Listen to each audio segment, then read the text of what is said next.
Oi, bom dia. Nós vamos mais uma vez estar cultuando, conversando a respeito da revelação de Deus, a respeito da Bíblia, a respeito do amor de Deus, porque, como temos dito, este é a palavra que resume toda a revelação de Deus. E veja que tão simples, tão poderosa, mas tão mal compreendida, a ponto de os escritores bíblicos, muitas vezes, não poucas, muitas vezes, por suas perspectivas humanas, não terem compreendido a profundidade desse amor. Há muito de presença humana, quando ele realmente é amor, mas amor para comigo, ou amor para com alguns, ou amor para com aqueles multidões ou nação do qual eu faço parte, mas falta de amor para com todos aqueles que são a mim entendidos como não pertencentes ao meu grupo, muito disso. Aí Moisés caiu na ideia de que Deus, para dar a ele e ao povo dele aquela terra, Moisés entendeu que Deus mandou entrar lá e matar todo mundo. Entendeu? Então, nesse sentido, há muito de humano para se compreender uma coisa tão simples que é o amor de Deus. Muito simples. Se analisarmos quem realmente é Deus, a gente vai ver que Deus não precisa matar todos os cananeus para dar aquela terra para quem quer que seja. Moisés muitas vezes entendeu que Deus queria que matasse porque aquele povo, com a sua vida, a sua vivência, a sua religião, as suas práticas, iria influenciar, prejudicar a relação do povo chamado de Deus, com o próprio Deus. A gente depois vai descobrir que aqueles que são de Deus, nada impede que eles tenham comunhão com Deus, porque não depende deles, depende do Espírito Santo de Deus que habita neles. Então, mesmo que fosse morar no inferno, aquele que é salvo não perderia nunca a sua comunhão com Deus, porque não depende dele, depende do Espírito que habita e dirige e guia a vida dele. Entende? Então, o amor é muito simples. Nós é que temos os nossos limites para compreender esse amor, e aí você vai ver muitos comportamentos, muita coisa que os escritores colocaram dentro da compreensão de cada um, tá bom? Então, muito bem. No Salmo 119, é muito interessante, viu? Esse versículo 66, dentro dessa sequência que nós estamos vendo, né, desse salmo, já que ele é o salmo que canta a Bíblia, portanto, ele busca cantar a revelação de Deus. Então, no versículo 66, ele diz assim: ensina-me bom juízo e ciência, pois creio nos teus mandamentos. Ensina-me bom juízo e ciência, pois creio nos teus mandamentos. A paráfrase terapêutica, a gente pode ler esse texto da seguinte forma: somos bem-aventurados, pois o Senhor, por seu Espírito Santo em nós, nos guiando segundo o seu plano salvador da graça, nos tem fortalecido, nos tem encorajado espiritualmente, existencialmente e intelectualmente, a ponto de termos sabedoria, que é um bom juízo das coisas, e sermos intelectuais, que é conhecimento científico do mundo, e vivermos tudo isto com intensidade dos seus mandamentos amorosos para com todas as pessoas. Então, somos bem-aventurados, porque o Espírito que habita em nós nos faz ter conhecimentos científicos de maneira edificante. Então, eu não preciso brigar com a ciência para ser um servo do Senhor. Pelo contrário, eu tenho que acreditar que essa é uma obra de Deus na vida do homem, né? Deus deu ao homem a capacidade disso, e louvado seja Deus pelas conquistas que a ciência tem proporcionado, né, à humanidade. Então eu posso conviver com ela e não fazer guerra com ela. Deus não precisa da nossa defesa, né? Porque a ciência ela é aquilo que deve ser a nossa vida. Como assim? Veja só. Novamente, aqui está uma caneta, né? Eu coloco ela nessa posição aqui e descubro que essa não é a melhor posição para ela. Mas eu só vou descobrir isso depois que eu coloco ela aqui. Aí agora eu vou descobrir que a melhor posição é um pouquinho mais para cá. Aí depois eu descubro que ainda não é a melhor solução. Então eu vou colocar um pouquinho mais para cá. Até chegar na melhor solução de todas que eu conheci. Então isso é algo natural, em nada isso ofende a Deus.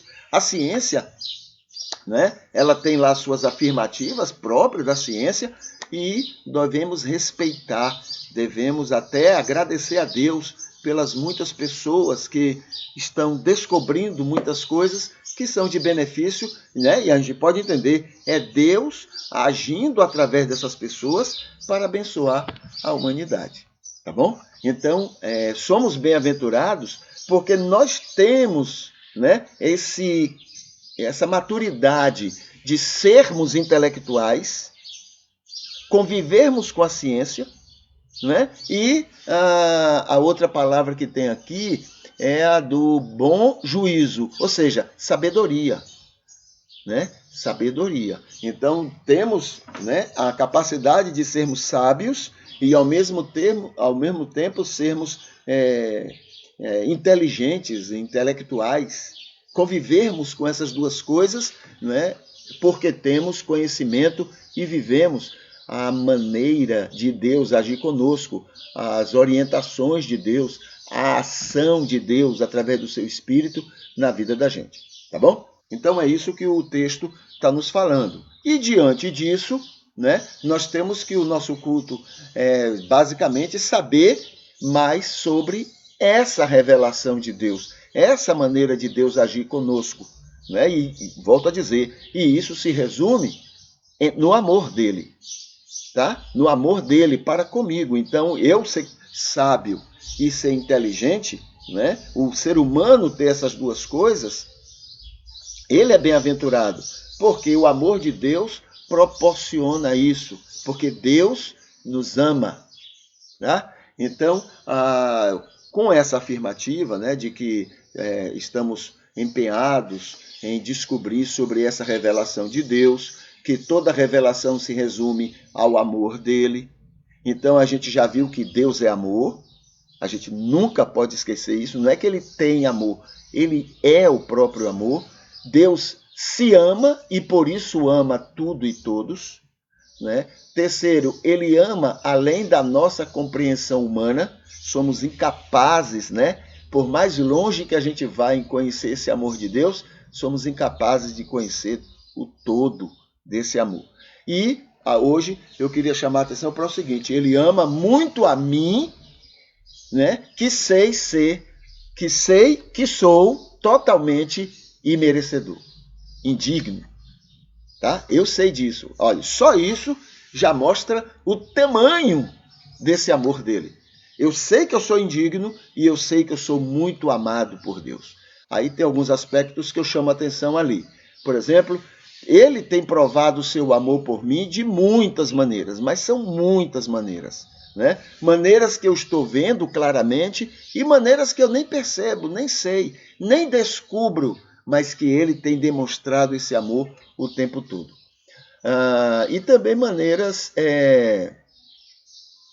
Aí eu coloquei aqui, a maior prova é que ele me ama sabendo muito bem quem eu sou, né? Quem vou ser, como será a minha vida, né? Então, assim, ainda assim, ele me ama muito. O Espírito já tem me convencido do que sou.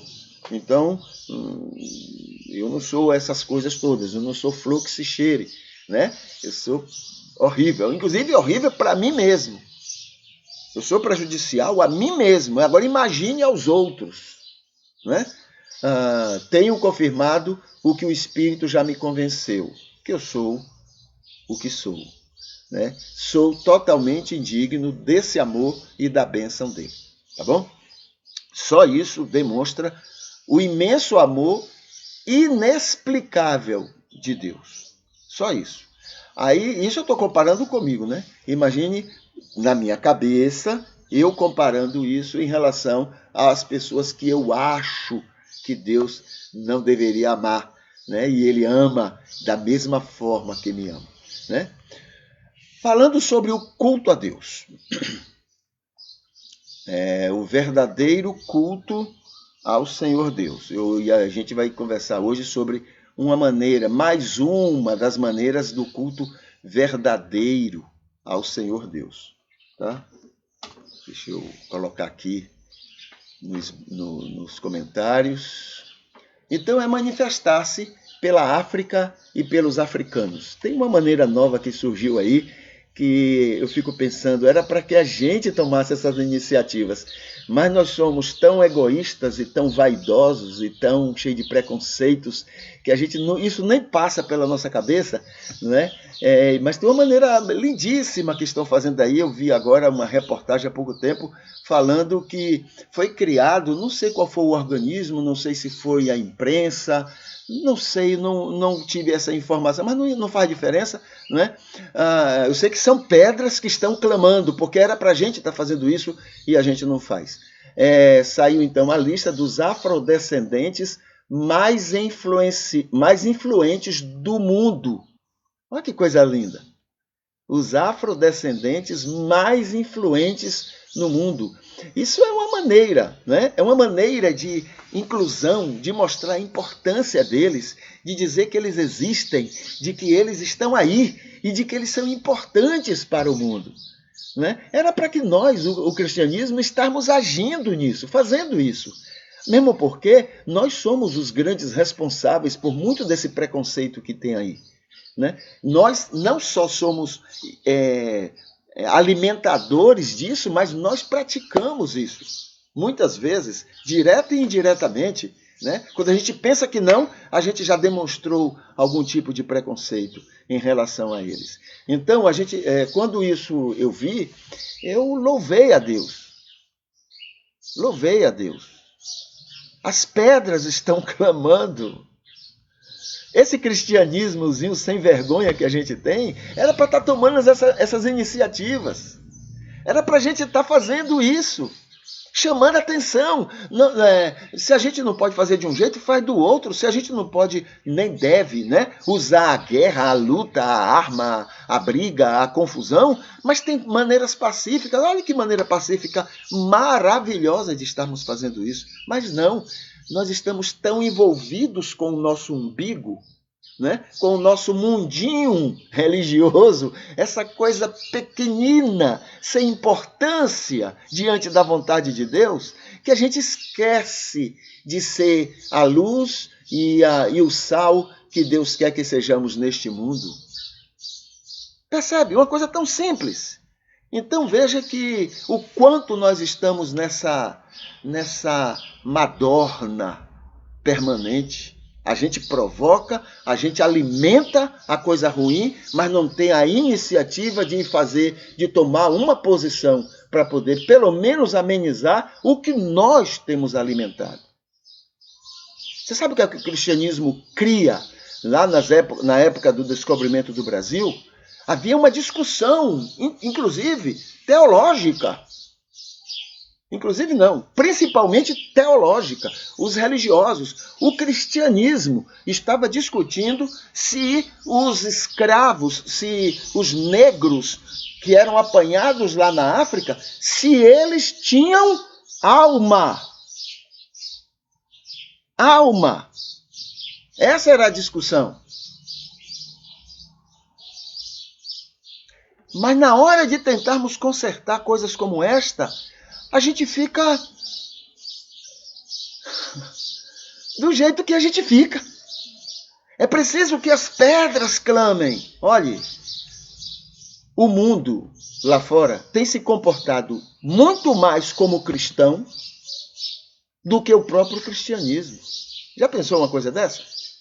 Sabe por quê? Porque as pedras estão clamando e nós estamos emburrados no nosso quadradozinho, querendo impor aos outros, quando nem o nosso comportamento é ideal para a convivência com os outros. Né? Então, muito bem. Qual é a maneira que nós temos para lembrar aqui sobre o melhor culto a Deus? É a gente nos manifestar sobre África, africanos, mas, no mínimo, apoiar as iniciativas que o mundo lá fora tomam, né, a gente apoiar. Você sabe que eu conheço cristãos brigando contra as cotas nas universidades, cotas nos trabalhos, cotas na... Você acredita que eu conheço cristãos que brigam? Não é que discordam, não, que já é uma coisa péssima, mas é brigar mesmo, eles vão à luta para poder dizer que não deve haver as cotas. Quer dizer, já fizemos tudo o que já fizemos contra os afrodescendentes e a gente ainda faz questão de ir para a luta contra não é o conserto, mas o amenizar dos prejuízos que a gente já causou a eles. A gente não presta, não. A gente não presta. A gente está longe de parecer Jesus.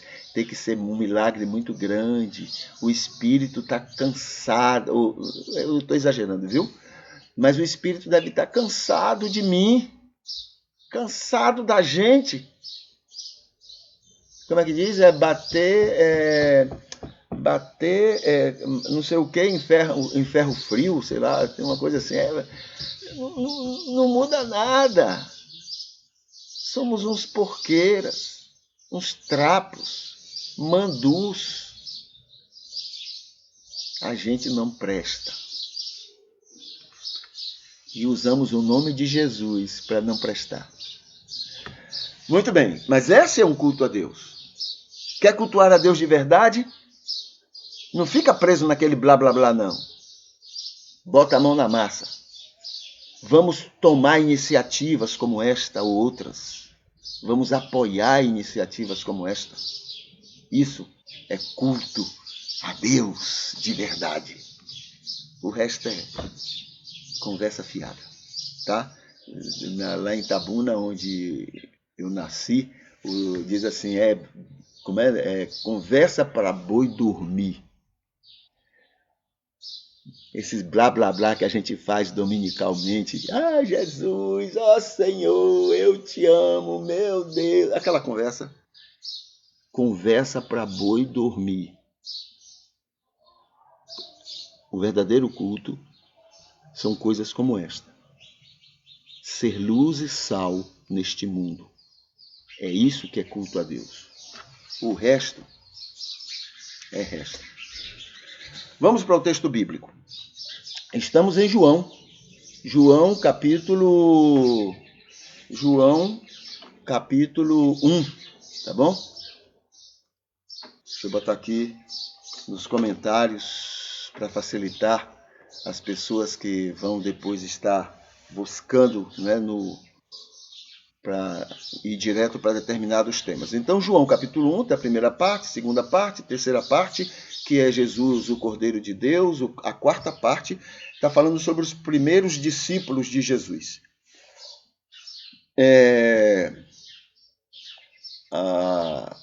Você vai ver uma diferençazinha entre o que João Evangelista fala e o que os Mateus e outros discípulos falam, viu? Qual é a diferença? Você está vendo aqui que Pedro é quem foi atrás de Jesus, certo? Orientado por João o Batista, através de André. Então, eles foram seguir Jesus. Lá nos outros evangelistas, você vai saber a informação de que Jesus ia passando perto da praia e viu Pedro e André, e viu também outro barco, João e Tiago, que eram irmãos, né? E Jesus diz: olhe, vinde, me sigam. Eu preciso de vocês, eu quero que vocês me sigam, venham atrás de mim, né? Aonde eu for, vocês devem ir também. Então, ali era uma chamada, né? Então, nós temos isso. Aí, algumas pessoas ficam discutindo, né? Como é que foi essa chamada mesmo? Foi através de André que seguiu Jesus, como diz aqui João Evangelista, ou se é João, ou se eles vieram porque Jesus chamou, né? Uma coisa não anula a outra. Tá bom? Uma coisa não anula a outra. Alguns, para harmonizar isto aí, eles colocam da seguinte forma: primeiro André chamou Pedro, não é? E seguir, mas por algum motivo eles estavam em algum lugar, né? Era um dia de folga, sei lá, e Jesus passou e chamou. Uma coisa não anula a outra, isso não é uma... Né? Mas por quê? Isso tem prejuízo? Quando você é aquela pessoa que acredita que Deus esteve ditando as coisas às pessoas, tá? Olha, escreve aí isso, escreva isso. Não, entendeu? Aí dá prejuízo, porque como é que Deus fala uma coisa no momento e fala outra? Não tem só isso não, tem outras coisas também, tá? Tem outros momentos de discordância dos apóstolos quando estão escrevendo sobre Jesus. Mas, volto a dizer, Deus não ditou isso, não. Cada um procurou suas fontes para escrever. Até aqueles que estiveram presentes com Jesus também, né, procuraram fontes. Por que isso? Por exemplo, o livro de Marcos, que provavelmente escutou Pedro, tá? Marcos, provavelmente foi João Marcos, escutou Pedro. Por que Pedro? Porque tem muito de Pedro ali naquele texto. Escreveu 20 anos depois. Depois, 30 anos depois, Lucas escreveu. E Lucas dá, aí sim, uma explicação maravilhosa como foi que ele escreveu aquele evangelho. Aí você pode ver, Lucas capítulo 1, versículo de 1 a 4. Tá? Depois, Mateus, 40 anos depois, escreveu, né, sobre Jesus. E João, evangelista, escreveu 60 anos depois. Então, eles lembravam de algumas coisas, mas outras eles perguntaram, questionaram, leram, né, o que estava sendo escrito sobre Jesus e assim por diante. Tá? Então, aqui, 43. No dia seguinte, olha o dia seguinte mais uma vez, né? No dia seguinte, Jesus resolveu partir para a Galileia e, achando a Filipe, disse-lhe, segue-me. Né? Filipe, esse foi outro discípulo. Ora, Filipe era de Betsaida, cidade de André e de Pedro. Tá? Então, provavelmente eram conhecidos, se conheciam, né? Talvez seja isso que João Evangelista está falando. E Jesus então chama para que Felipe possa segui-lo. Tá bom? Ok, vamos aqui para os recados bíblicos para os ricos, né? O recado bíblico para os ricos. Vamos ver o que aqui hoje a gente vai refletir, né, desses recados que a Bíblia tem. A gente já viu qual é a nossa questão nisso. A pergunta é, por que Jesus disse para aquele jovem rico, olhe, o jovem rico chegou para ele, Senhor, o que é que eu devo fazer? Olha a ideia das pessoas, fazer. O que é que eu devo fazer para ganhar a vida eterna, para ser salvo, né? Para ser alcançado pela tua misericórdia? Ele, em outras palavras, ele diz assim, vai, fique pobre, venha e me siga.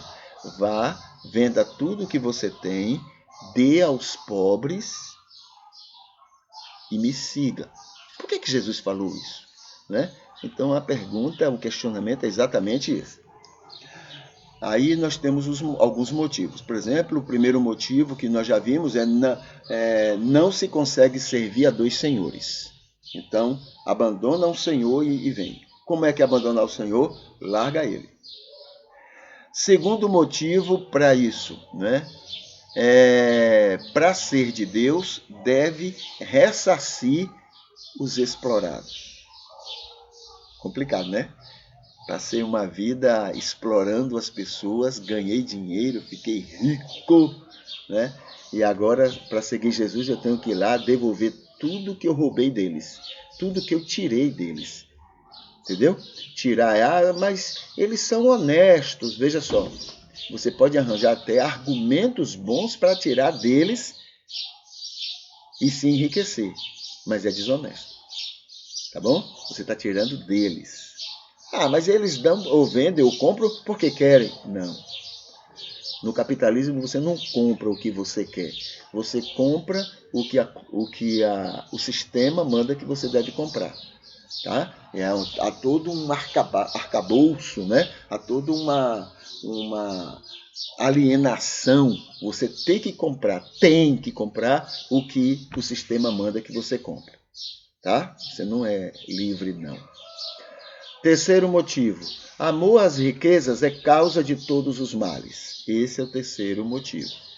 Por que Jesus falou aquilo para ele? O quarto motivo. Riquezas deixam o evangelho raso na vida das pessoas. Presta atenção nos ricos e na religiosidade deles. Quinto motivo. Os ricos saem vazios diante de Deus. Eles não conseguem se encher. Porque, inclusive, o coração deles já está cheio, né? Cheio da vaidade, da riqueza. Então, eles não conseguem se encher de Deus. Sexto motivo. Ricos não são carentes de Deus. Não são. Eles se satisfazem com o Deus da riqueza. Enquanto o dinheiro estiver comprando gente e comprando coisas, eles não precisam de Deus. Tá? Sétimo motivo. Ricos não investem na eternidade. Presta atenção nesse texto. É Lucas, capítulo 16, versículo 19 a 25. Ora, havia um homem rico e vestia-se de púrpura e de linho finíssimo e vivia todos os dias regalada e esplendidamente. Não é? Havia também um certo mendigo chamado Lázaro que jazia cheio de chagas à porta daquele. Deu para perceber um pouquinho alguma coisa aí? Né? Ele é indiferente. Por que ele é indiferente? Porque ele é ruim? Não. Porque ele não tem, ele está muito afastado de Deus, muito afastado do imagem e semelhança. Então, um homem com chagas na porta dele não faz diferença nenhuma. O problema não é o homem com chagas, mas é o fato dele ser insensível, né? E essa insensibilidade também não é o ruim. Insensibilidade aí é um sintoma de um problema ruim, tá?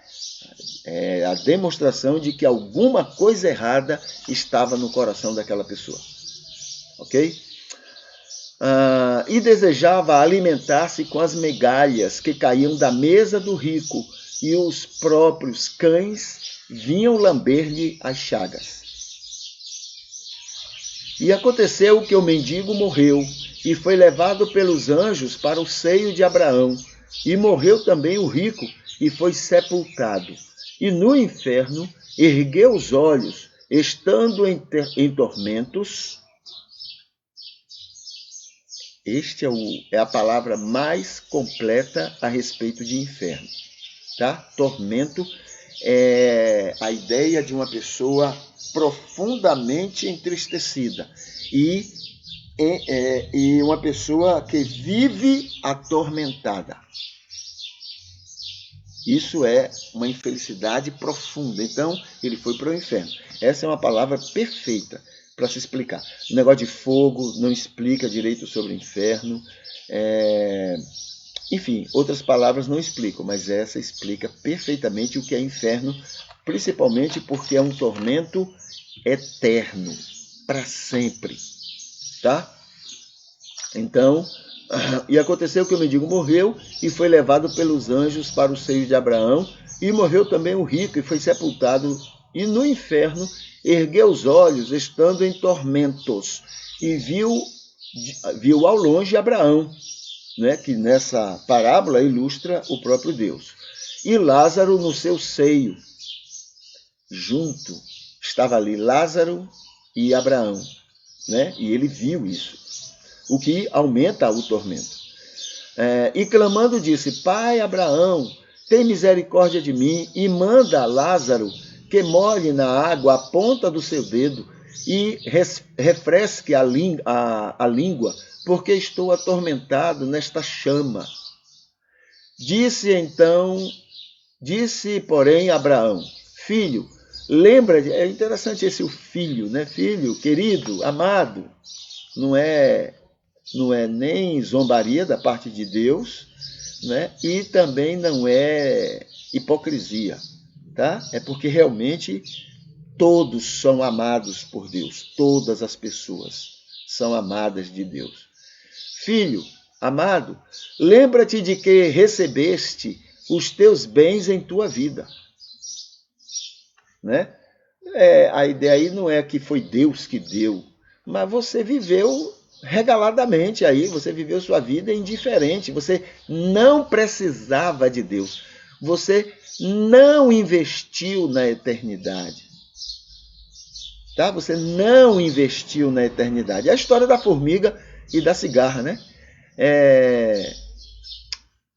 A formiga trabalhando para o inverno, ter o que comer e ter, né, para todas as outras formigas, e a cigarra vivendo tranquilamente, porque ela tinha de sobra tudo que ela precisava, então ela não estava nem aí.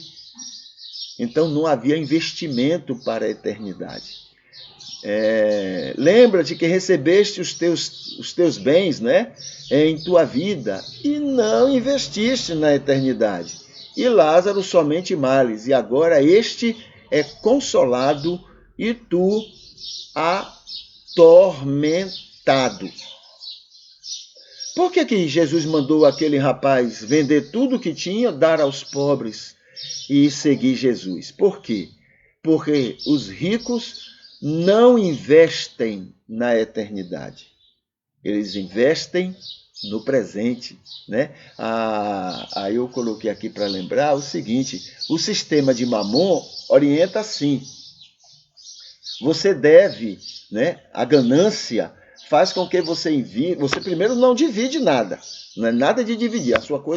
A sua ideia é só multiplicar, multiplicar, multiplicar. E para isso, você não deve dividir nunca e você deve investir sempre. Mas investir aonde? Agora. Nas coisas de agora. Para a vida neste mundo. Rico não investe. Né? Alguém diz assim: mas se eu for rico, né? Se eu for rico, eu vou investir na eternidade. Pode até acontecer, mas essa não é a regra. Tá? Essa não é a regra. Isso é o... Não é? Bom, não é a regra, né? Eu esqueci a outra palavra. Mas é assim que funciona. Então Jesus orienta para aquele rapaz: vá, venda tudo que você tem, se livre daquilo, se livre disso tudo, venha e me segue. Tá bom? Então, esse é um recado para os ricos. Não estou falando de classe média, não. Eu já falei que classe média não é rica. Tá? Classe média não é rica. Classe média são pobres menos explorados. Só isso. Pobres menos explorados. Por isso que eles têm uma gordurinha a mais, porque não são tão explorados quanto os pobres e os miseráveis. Tá? Então, esse é o recado que a gente tem hoje para os ricos. Deixa eu copiar aqui sobre a opinião para hoje, o que a gente vai conversar um pouquinho hoje. A opinião cristã para este momento. Ok.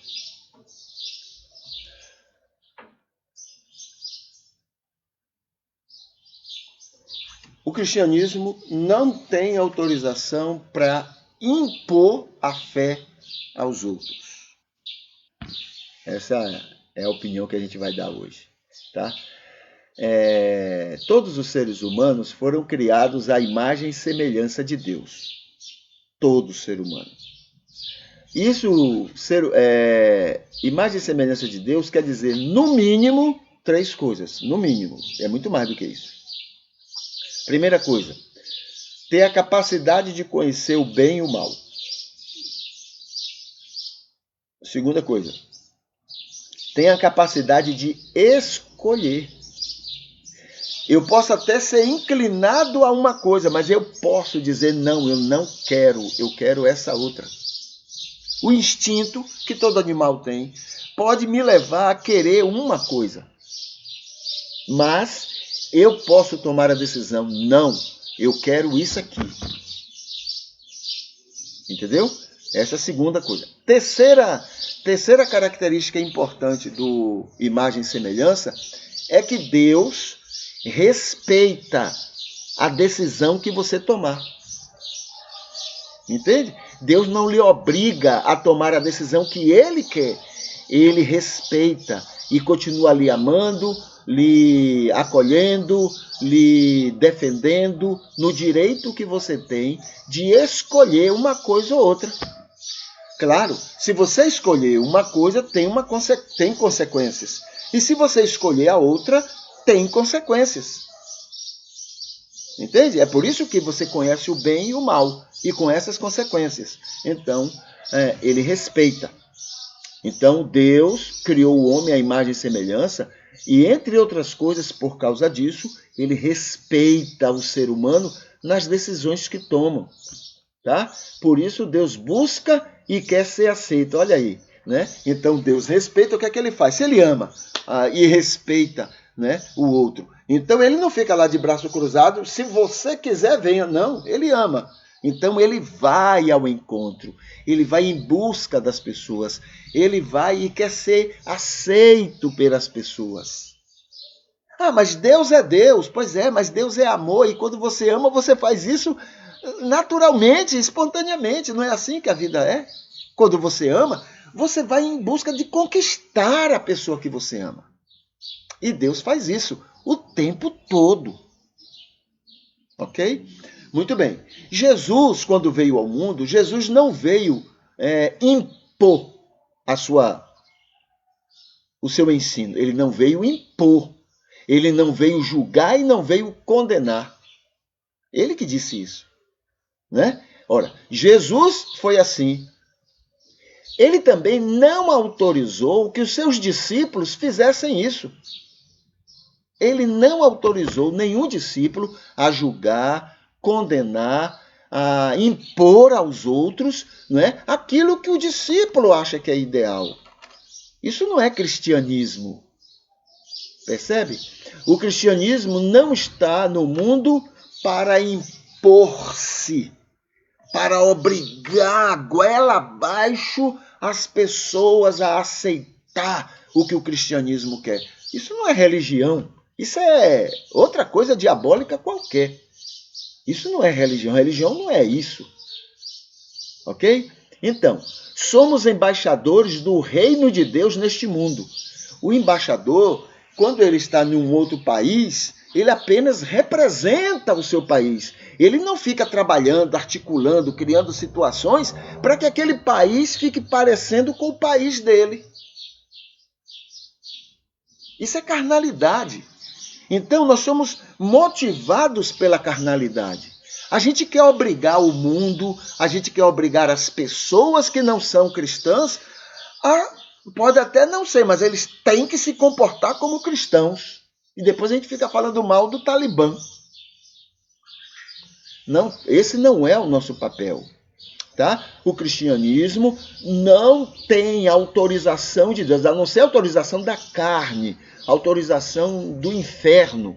Mas de Cristo, de Deus, o cristianismo não tem autorização para impor a sua fé, a sua prática, o seu comportamento aos outros. O mundo não é obrigado a se comportar como cristão, a querer as coisas como cristão. Deu para entender?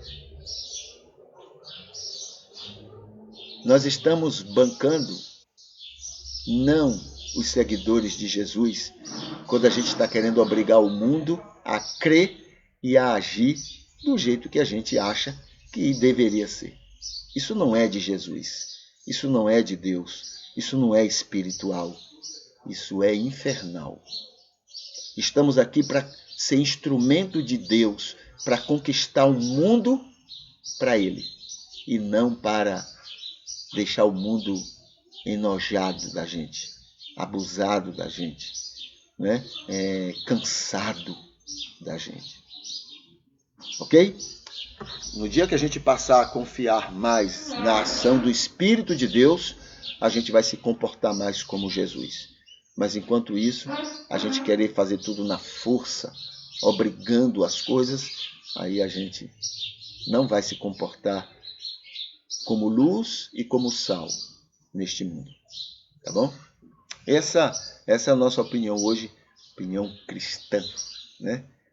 Para esse comportamento sem vergonha que a gente tem, e a gente usa o nome de Jesus para defender isso. Ok, o que é que eu vou querer mais aqui? Pronto, Facebook. Né? Aqui atrás de mim nós temos mais uma vez Jesus conversando com algumas pessoas, né? Provavelmente com os apóstolos ali. Eu gosto muito de ver isso aí, lembrando o Sermão do Monte, né? Ele falando ali para os seus apóstolos a respeito daqueles temas que o Sermão do Monte traz para a gente. Tá bom? Deixa eu abrir aqui, deixa eu atualizar aqui a página do Facebook.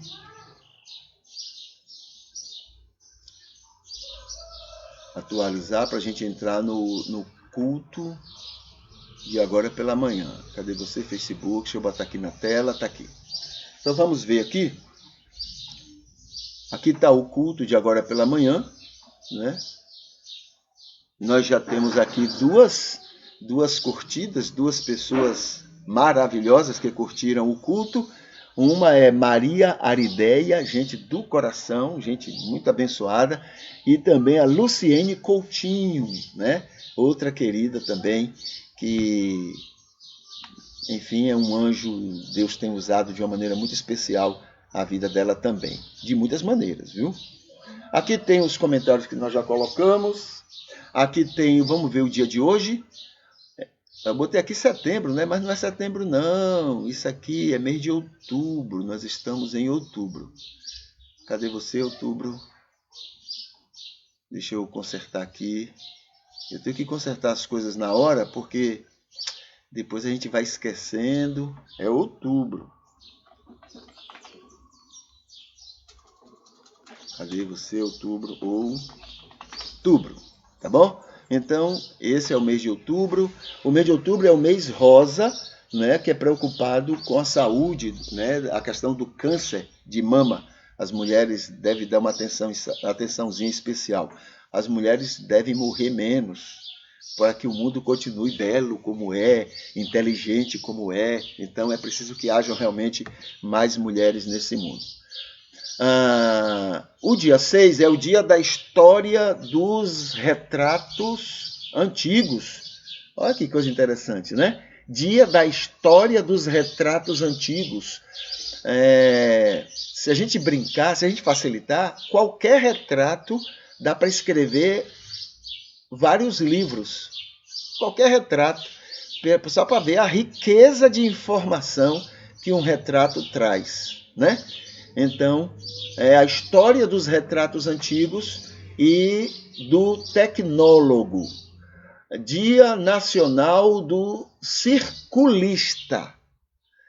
Dia Latino-Americano da Fraternidade entre Vizinhos.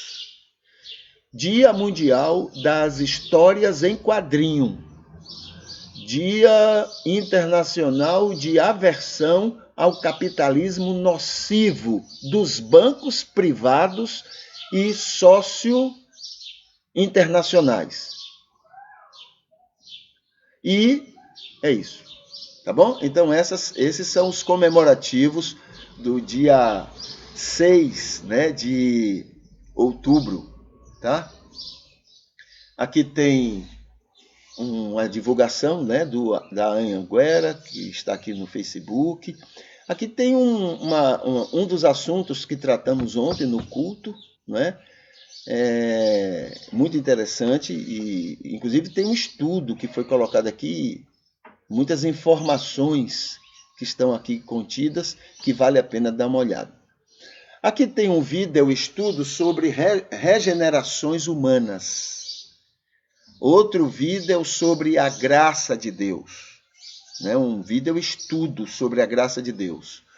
Um vídeo estudo sobre as 12 partes do conteúdo bíblico. 12 partes, a Bíblia pode ser dividida, e é bom conhecer cada uma delas, porque cada uma tem uma linguagem própria. Se você lê uma parte, né, com a linguagem da outra, você vai se confundir. É preciso que você saiba que aquela parte tem uma linguagem própria, né? Tem características próprias. Por exemplo, livros históricos, ele não pode ser lido da mesma forma que você lê uma carta de Paulo. E a mesma forma você não pode ler uma carta e ler o Apocalipse. E assim por diante. Então, cada parte tem uma linguagem própria para ser entendida. Tá bom? Aqui fala, esse banner fala sobre o verdadeiro culto a Deus. E aqui fala vários aspectos que não são culto a Deus, mas é ser sal e luz do mundo.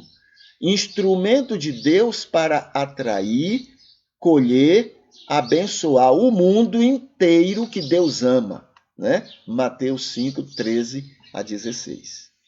Aqui tem sobre o projeto Atendimentos Sociais, as vagas que foram disponibilizadas, as vagas que já foram preenchidas, então já está aqui. Aqui está uma palavra sobre cristãos sem igreja, né?